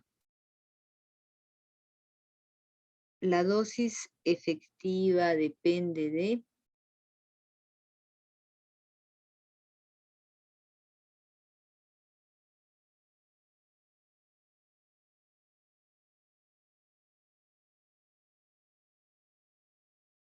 Ujú, muy bien, entonces depende del tipo de tejido, porque ya habíamos dicho que depende de la radiosensibilidad de los tejidos, ¿verdad? Listo. Siguiente pregunta. ¿Qué unidad radiológica mide el efecto biológico de las fuentes de radiación ionizante? El efecto biológico en relación con la fuente de radiación ionizante, ¿ah? Esa sería la palabra clave, ¿no? Fuente de radiación.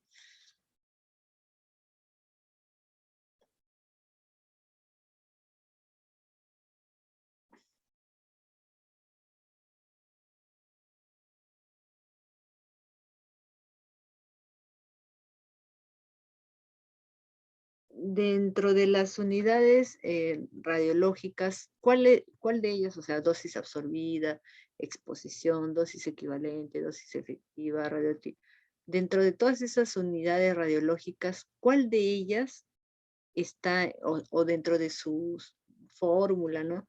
Está, digamos, incluida o está determinada por la fuente de radiación? O sea, recuerdan que hay una que dice, es la dosis absorbida por un factor de ponderación. Este factor de ponderación depende de la fuente de radiación. Ajá, muy bien.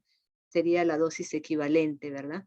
Entonces, y la dosis equivalente está, ¿cuál es la unidad de la dosis equivalente? Muy bien, ya respondieron, ¿no? Sievert. Entonces, no olvidemos eso. Entonces, siempre que hablemos de fuente de radiación en relación a la unidad radiológica, vamos a pensar en la dosis equivalente, ¿no es cierto? Porque dijimos que esta dosis equivalente va a ser, digamos, muy dependiente del tipo de fuente de radiación ionizante, ¿no? Y si me piden sus unidades son los siglas, ¿no? Muy bien. Siguiente pregunta. ¿Cuál es la dosis máxima anual de radiación para operadores de equipo, ¿no? Muy bien.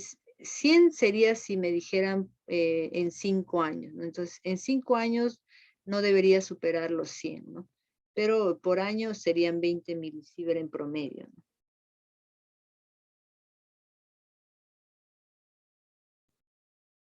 Siguiente pregunta. Las barreras de radioprotección para el paciente son...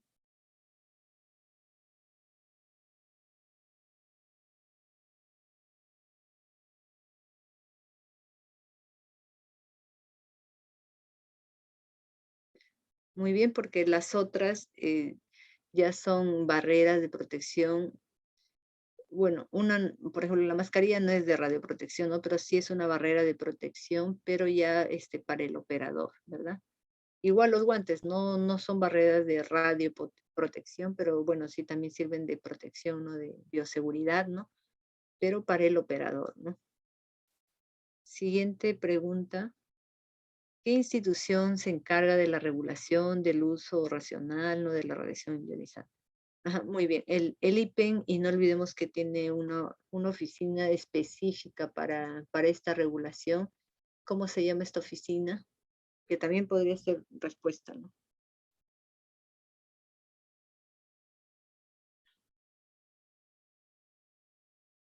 Ujú.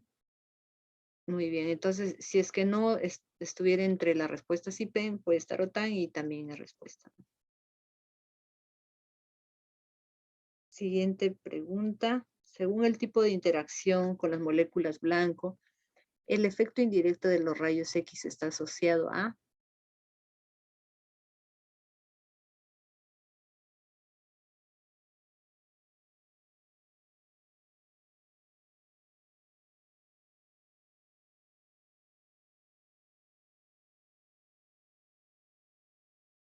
Ajá, muy bien. Entonces, este efecto indirecto está asociado o tal vez toman, ¿no? Como un intermediario, ¿no? El proceso, ¿no? Este proceso de radiólisis del agua para obtener eh, estos radicales libres que finalmente producen el efecto o daño en los tejidos, ¿no? Mm. Ah, ya, un doctor estaba pidiendo, creo que repitamos lo anterior, ¿no? Y ahí la ayuda de su colega, ¿no? Bueno, sí, la pregunta anterior era esta, ¿no? Referida a cuál es el organismo que regula, ¿no? Y muy bien, gracias, doctor. Esa es la respuesta, ¿no? Puede ser IPEN o TAN, ¿no? Listo. Siguiente pregunta. Los equipos de rayos X, ¿no? Deben operarse a una distancia. Ujú. Bueno, eso ya lo sabemos, ¿no? Una distancia de no menor a 2 metros, ¿no? Es, bueno, esto también ya ha sido pregunta de examen, ¿no? Con respecto a la distancia y a la posición, ¿no? Una posición entre 90 y 135 grados, igual en el lado contralateral, pero ¿de dónde se miden estos 90 grados, no? Vamos a trazar una línea que atraviese longitudinalmente el equipo de rayos X, luego a partir de ella una perpendicular, y vamos a medir comenzando del equipo, ¿no? Hasta acá, 90 grados, más 45, 135. Y a una distancia no menor a 6 pies, que equivale más o menos a 2 metros, ¿no? Esa sería la posición donde yo me puedo sentir segura que no voy a recibir esta radiación dispersa, ¿verdad? Y bueno, con respecto a justo con ese gráfico, ¿no? Hay una pregunta que ya ha sido también una pregunta propuesta en el examen, ¿no? Muy bien, pues eso ya lo sabemos. De 90 a 135 del eje del rayo de X, ¿no? Del eje del haz, ¿no? Del rayo de X central, ¿no? Siguiente pregunta. Son características del hueso esponjoso maxilar.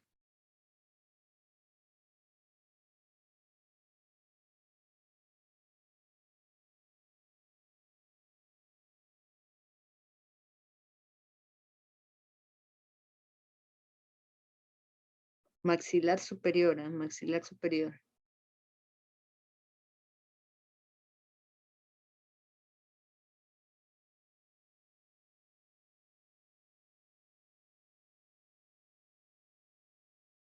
Ya, en esta pregunta también ha habido discrepancia. La mayoría ha respondido mal, entonces la respuesta es la N. Entonces, ¿cuál es la característica de este hueso esponjoso del maxilar superior? Creo que acá tengo un dibujo. Ya, sí tengo el dibujo. Entonces, el maxilar superior va a tener un patrón que se dice granular, ¿no?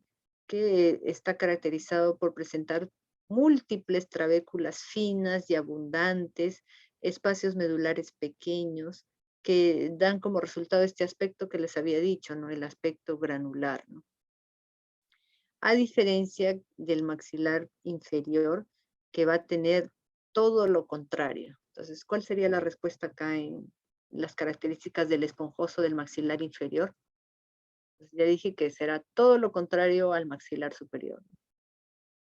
Entonces, si el maxilar superior dije que tiene espacios medulares pequeños, múltiples trabéculas finas, ¿no? El maxilar inferior tendrá espacios medulares amplios, ¿no? Y trabéculas gruesas, ¿no?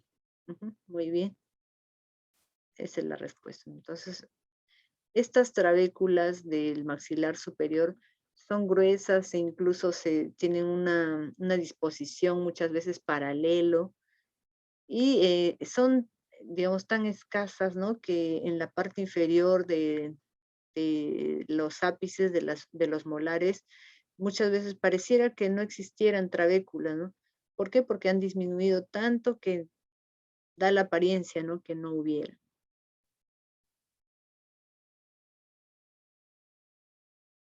Siguiente pregunta. ¿Con qué unidad del sistema internacional se mide la dosis absorbida?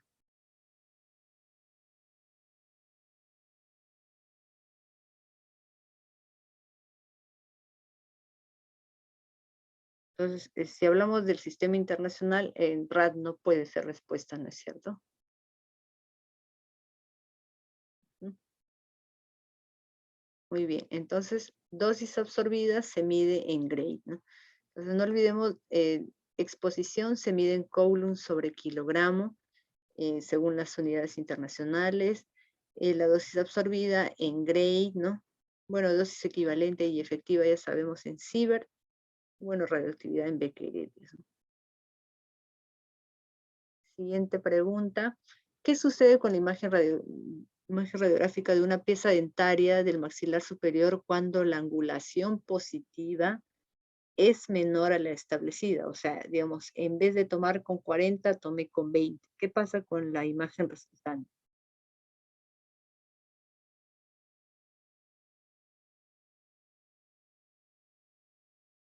Ujú, muy bien. Entonces, pasa eso, ¿no? Si la angulación vertical positiva es menor, entonces la imagen será elongada. Si es mayor, la imagen será, si hago lo contrario, o sea, la angulación positiva en vez de ser menor es mayor, la imagen será escorzada, ¿no? Escorzada o de menor tamaño. Entonces ya vimos este ejemplo, ¿no? Si la angulación es mayor, la imagen es escorzada. Si la angulación es menor, la imagen será elongada. Siguiente pregunta, con respecto a este principio de Alara, ¿no? ¿A qué se refiere, no?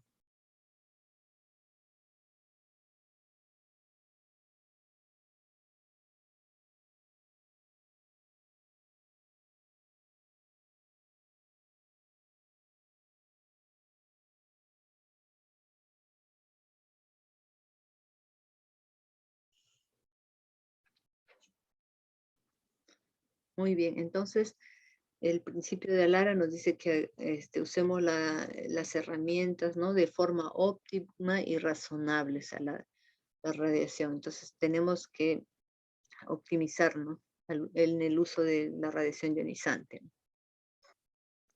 Se pregunta con respecto a, esta siguiente pregunta con respecto a la filtración, ¿no? ¿Cuál es el objetivo de filtrar, no?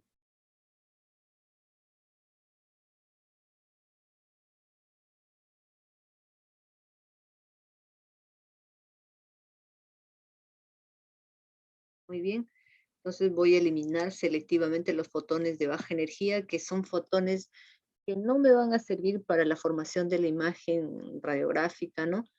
Por el contrario, estos fotones, al no tener suficiente energía para atravesar al paciente, muchas veces se van a quedar dentro de su organismo y ahí interactuando, reaccionando, ¿no? Con las diferentes, digamos, átomos, ¿no? Que se encuentren dentro de nuestro paciente. O sea, en vez de producir o colaborar, ¿no? Con la imagen diagnóstica, sino por el contrario pueden producir mayor daño, ¿no? Entonces, es por eso que se filtran estos fotones que tienen menor energía. O sea, no ayudan para nada, más bien pueden resultar perjudiciales. Con respecto a los equipos intraorales, ¿qué se sugiere, no? ¿Qué tamaño de filtro se sugiere?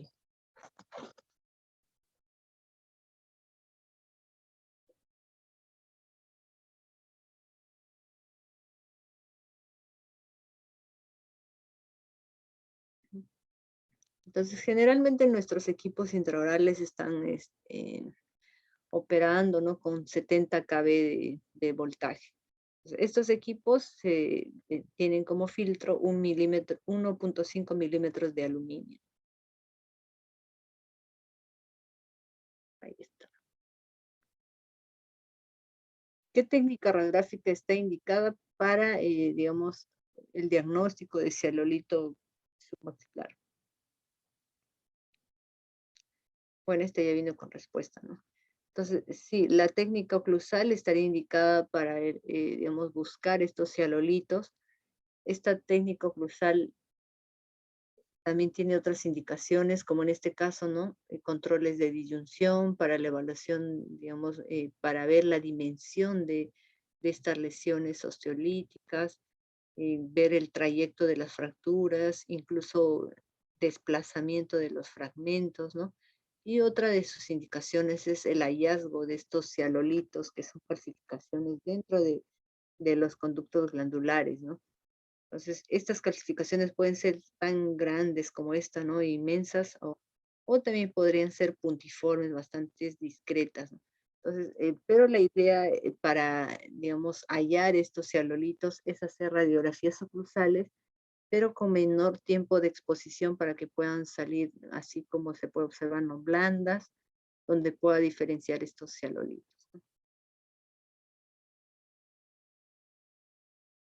Para evaluar torus, también nos servirían las oclusales inferiores. Por ejemplo, yo quiero, o estoy dudando, ¿no? Ay, se trata de un torus o tal vez es una lesión, no sé. Pero es un poco descabellado, ¿no? Porque generalmente estos torus linguales son bilaterales, ¿no? Entonces, no se presentan, digamos, solamente de un lado. Tal vez si es que observo solamente en un lado podría ser un osteoma, ¿no? En esos casos también hay que tomar en cuenta eso. Entonces, digamos que tengo un aumento de volumen, entonces quiero saber de qué se trata. En esos casos también podría indicar una radiografía oclusal, ¿no? O sea, no sé si está expandiendo las tablas o es que hay un crecimiento óseo, ¿no? Entonces, ahí también sería indicado, ¿no? Esta radiografía.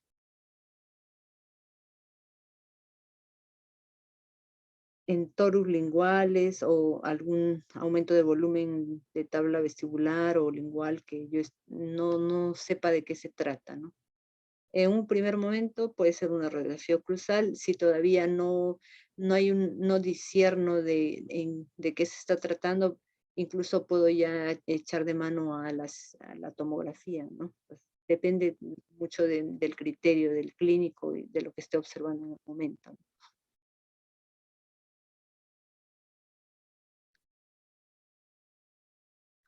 Siguiente pregunta. Frente a la sospecha de fractura subcondilar, ¿qué técnica radiográfica extraoral, no, está indicada, no? Ujú, muy bien.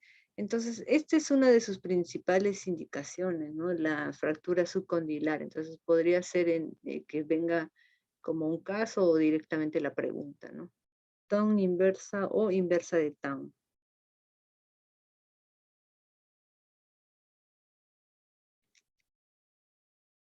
Bueno, siguiente pregunta. Frente a un antecedente de trauma por deporte de contacto, ¿no? Se sospecha de fractura de sínfisis mandibular. ¿Qué radiografías indicaríamos, no?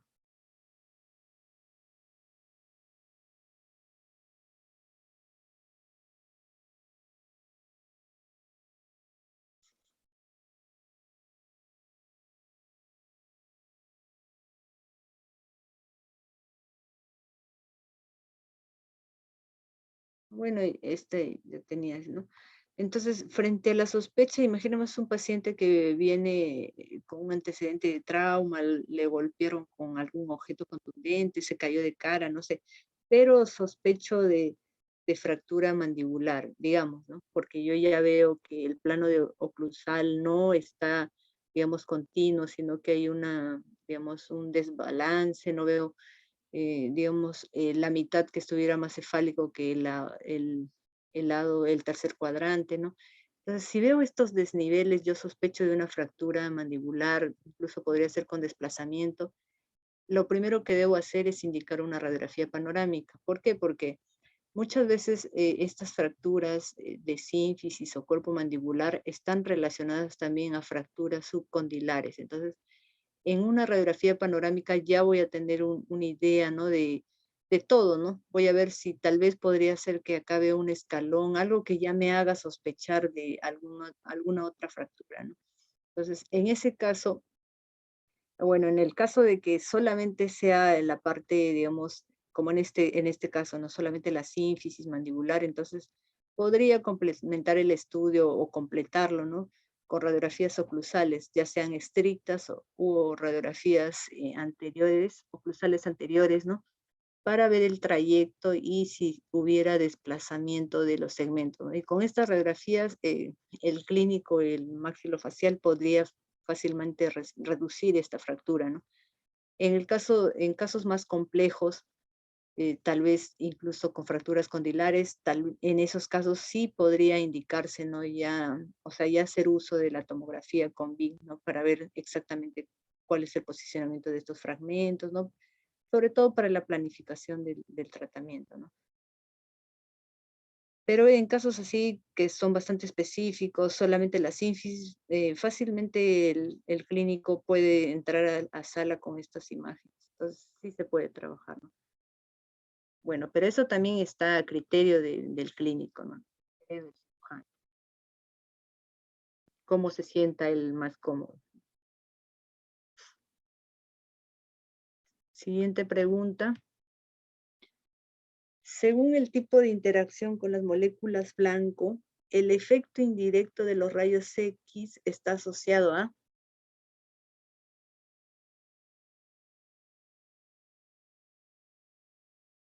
Muy bien, entonces el efecto indirecto está asociado a la radiólisis o hidrólisis del agua, ¿verdad?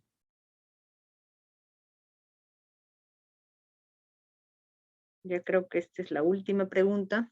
Entonces vamos a recordar un poco condiciones, ¿no? Sistémicas que pueden hacer o mostrarme múltiples imágenes radiopacas a nivel de los maxilares, ¿no? Entonces, ¿de qué, digamos, condición estoy hablando, no? Por ejemplo, en este caso, ¿no? Que estamos observando múltiples lesiones radiopacas, ¿no? Radiopacas, ¿ah? El síndrome de Gorlin está asociado a múltiples lesiones radiolúcidas. O sea, por eso son quísticas, ¿no? Son queratoquistes, son quistes, ¿no? En cambio, en este caso, estamos observando múltiples lesiones radiopacas, o sea, más densas de osteogénesis, ¿no? También se pueden observar en estos casos múltiples piezas dentarias supernumerarias, ¿no? Ujú. Entonces, este, esta condición es el síndrome de Gardner, ujú, que está también dentro de múltiples características que presenta, ¿no? en una de ellas presenta lesiones a nivel, digamos, pólipos intestinales, ¿no? ¿Qué podrían estos pólipos malignizarse? ¿Y qué se dice de este tipo de lesiones, no? Se dice que los ostiomas, todas estas lesiones radiopacas aparecen antes de que se presenten estos pólipos intestinales e incluso antes que se malignicen, ¿no? Entonces, sería muy importante hacer el hallazgo de esta entidad porque incluso podríamos mejorar el pronóstico del paciente, ¿no? Porque si se diagnostica, digamos, más tempranamente esta condición del síndrome de Gardner, incluso podríamos evitar las complicaciones con la aparición de estas lesiones malignas que les digo a nivel intestinal, ¿no? Entonces, esa es la importancia, digamos, de hacer este diagnóstico temprano de esta condición, ¿no? Y que refiere la literatura, ¿no? Que podría ser un hallazgo en una radiografía panorámica, por ende, un hallazgo de un odontólogo, ¿no? Entonces, es importante reconocer que siempre que observemos múltiples lesiones, ya sean radiolúcidas o radiopacas, podría ser que esté relacionado con una condición mayor, algo sistémico, incluso como en este caso, ¿no? Que podría llevarlos incluso a presentar, ¿no? Lesiones de algún tipo malignas, ¿no? Esa sería la relevancia con respecto a tema. Creo que esa es la última pregunta. Ah, no, falta una más. ¿Qué elemento químico representa la mayor fuente de radiación ionizante? En este caso sería, ¿no? Dentro de las fuentes naturales, ¿no? La respuesta en este caso, creo que ya todos me lo dijeron antes, sería el radón, ¿no? Y bueno, con esta diapositiva terminamos. Si tuvieran alguna pregunta, me lo dicen por el chat.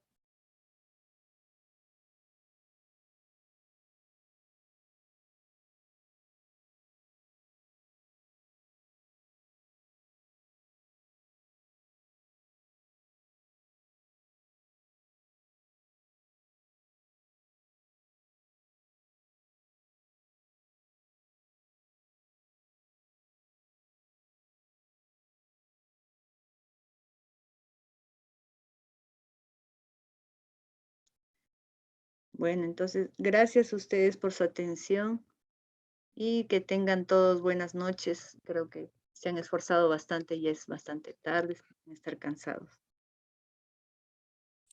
Bueno, entonces terminamos. Listo, doctora. Gracias a Vamos a... todos. Muchas gracias, doctora, por la Buenas exposición. noches. Vamos a Ya se están darle durmiendo ya. por Buenas terminar. noches.